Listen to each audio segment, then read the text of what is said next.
우리가 읽은 로마서 1장은 서론 부분에 해당하는 부분입니다. 우리가 로마서 서론을 잘 파악해야 되는 이유는 글의 시작을 저작자들이 심혈을 기울여서 쓰기 때문입니다. 로마서의 경우는 특이하게도 헬라식 서신서의 모양을 가진 것 같지만요, 대뜸 본론과 같은 이야기를 하기도 합니다. 로마서의 서론은 크게 두 가지를 논의하는데요. 하나는 바울의 사도직에 관한 것이고, 둘째는 복음에 대한 것입니다. 특별히 오늘 우리는 복음에 관한 이야기를 좀 더 깊이 상고해 볼 필요가 있습니다. 복음이라는 단어가 한글 성경으로 보면요, 로마서 1장에서만 무려 7번 등장하고 있습니다. 그러면 과연 복음이란 무엇일까요? 로마서 1장 2절에서 말하는 복음이란 과연 무엇을 말하는 것일까요? 이 부분에 대해서 다시 한번 살펴보겠습니다. 이 복음은 하나님의 선지자를 통하여 그의 아들에 관하여 성경에 미리 약속하신 것이라. 여기서 이 복음은 헬라어 원어상 관계 대명사를 사용하고 있습니다. 관계 대명사를 사용해서 바로 1절에서 하나님의 복음이라는 단어를 그대로 받아서 그 단어가 무엇인지 해석하고 있습니다. 즉, 복음의 정체, 복음의 출처를 말하고자 하는 것입니다. 먼저는 복음은 하나님께서 그의 선지자를 통하여 드러내셨습니다. 이 복음이라는 것은 사실 신약시대에 와서 구체적으로 제시되는 단어였습니다. 그러나 복음이라는 이 단어가 구약시대에 드러난 것은 좋은 소식으로 나타날 뿐이고 신약시대의 그것과 똑같이 드러나지는 않습니다. 그런데 성경에서는 하나님의 선지자를 통하여서 드러났다고 사도 바울은 복음을 설명하고 있습니다. 둘째로 복음이란 하나님의 아들 예수 그리스도에 관한 것입니다. 오늘 본문에서 그의 아들이란 누구일까요? 바로 하나님의 아들 예수님이십니다. 여기서 복음의 내용은 이미 소개되었습니다. 복음의 내용은 하나님의 아들이신 예수 그리스도이십니다. 다시 말해서 복음은 곧 예수 그리스도라고 설명이 가능합니다.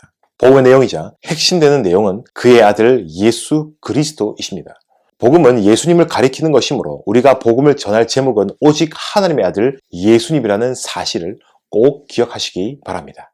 주님은 누구이시며 주님께서 행하신 일들을 증거하고 그를 믿어야 할 이유를 전해야 하는 겁니다. 이것이 복음을 설명하는 것입니다. 다시 말하자면 복음 전함에 있어서 가장 주제가 되고 핵심이 되는 것이 바로 우리 구주 예수님이라는 사실입니다.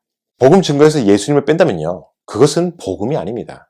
중심 내용인 예수님이 빠진 복음을 가리켜서 우리는 가짜 복음이라고 합니다.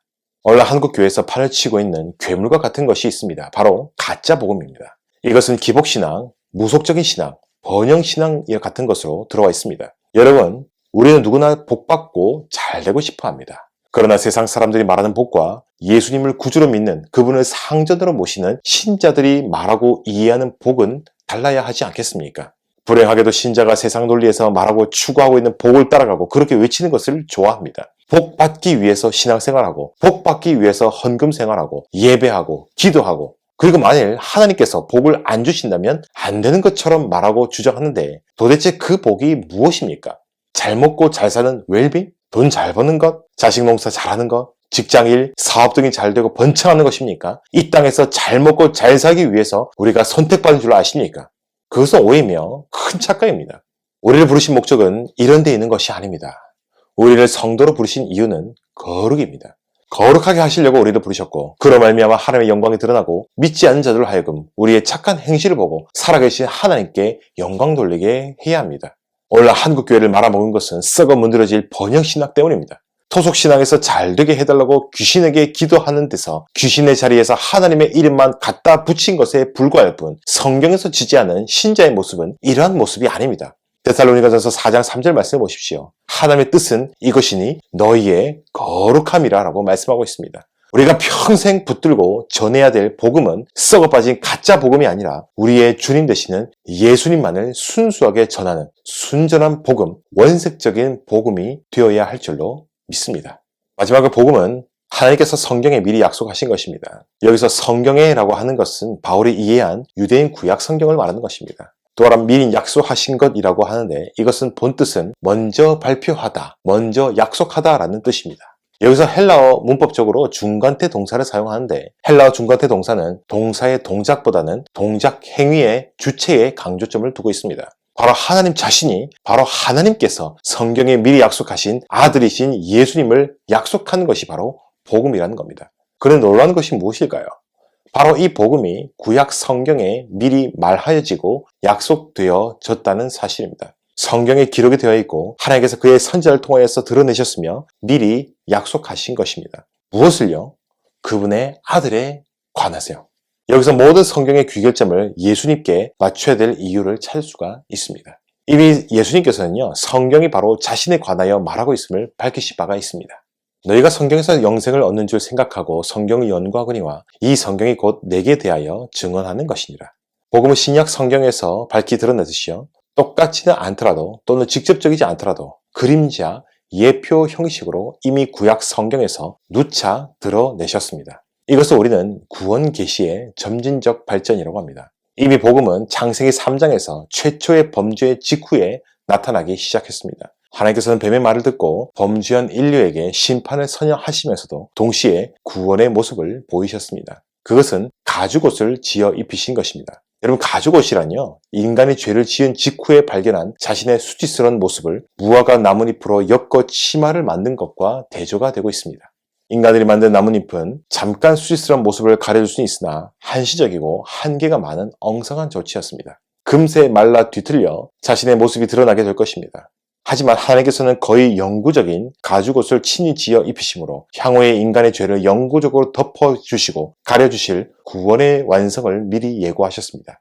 그리고 가죽옷이란 짐승의 피 흘리는 희생을 전제로 하는 옷입니다. 짐승을 죽여 피를 흘려야 만들 수 있는 것이 바로 가죽옷입니다. 이것은 바로 이후의 대속적인 제사의 의미를 미리 보여주는 것입니다. 우리가 잘 아는 성경 이야기 가운데에 아브라함이 독자 이삭을 바친 사건이 있습니다. 아브라함의 귀한 독자 이삭을 바치러 가는 것은 이후에 하나님께서 친히 자신의 아들을 주시는 하나님의 구속 경륜을 예표하는 것입니다. 또한 수풀에 걸린 양이 이삭 대신의 제물로 죽음으로 대리적인 죽음을 예표하고 있습니다. 이것은 하나님의 독생자 예수님을 이 땅에 보내주셔서 마땅히 죽어야 할 죄인인 우리 대신 십자가에서 피 흘려 죽으신 예수님의 대속적인 대리 속죄를 보여주고 있습니다. 히브리서 11장을 보면 아브라함은 이삭을 죽은 자 가운데서 다시 살리실 줄을 생각하였다고 합니다. 여기서 아브라함이 죽은 자 가운데에 다시 살아나는 부활을 믿었음을 의미하고 있습니다. 이 부활신앙은 기독교 신앙의 핵심입니다. 부활신앙을 소유한 아브라함은 이미 예수 그리스도를 바라보고 있었습니다. 구약시대는 예수 그리스도께서 직접 나타나지 않으시더라도 그분을 전하는 복음 전파 메시지가 직접적으로 없다 하더라도 예수 그리스도를 미리 바라보는 믿음이 존재하였습니다.